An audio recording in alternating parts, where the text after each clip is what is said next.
I'm going to go through the first three chords that I think you should start out with. This is G add 5, C add 9 and D suspended fourth.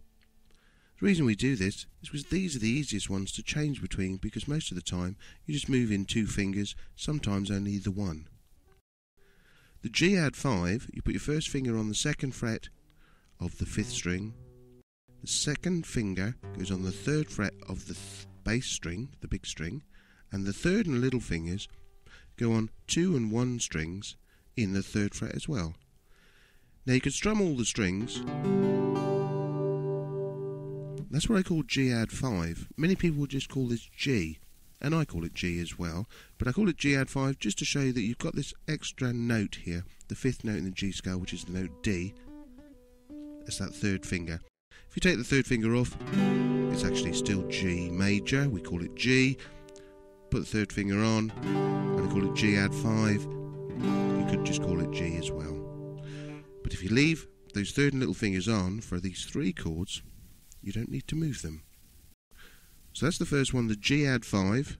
That's those first two fingers on 5 and 6 strings. If you drop them down a string, so they're on 4 and 5 strings, leave those where they were, you get the C add 9. So the G add 5 and the C add 9 are just really moving those two fingers. G add 5, C add 9. When you play the G add 5, you can play all the strings. When you play the C add 9, you should leave out the big string and start really from the fifth string.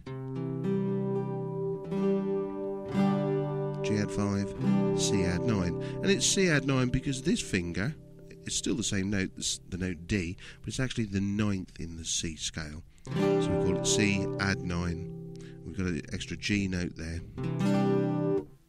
So G add 5, C add 9. The third chord is D suspended fourth. That first finger comes down another string, so it's now on the third string in the second fret. Third and fingers are still there. Your second fingers come off. Now you only hit 4 strings really, so 4, 3, 2 and 1 strings. That's the D suspended fourth. Normally we'd call it D sus 4. So if we start off with the G add 5, and I'm going to do a down, down, up, up, down strumming pattern.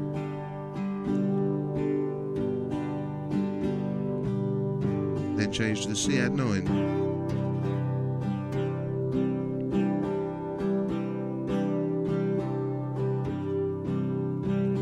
Then go to the D sus 4.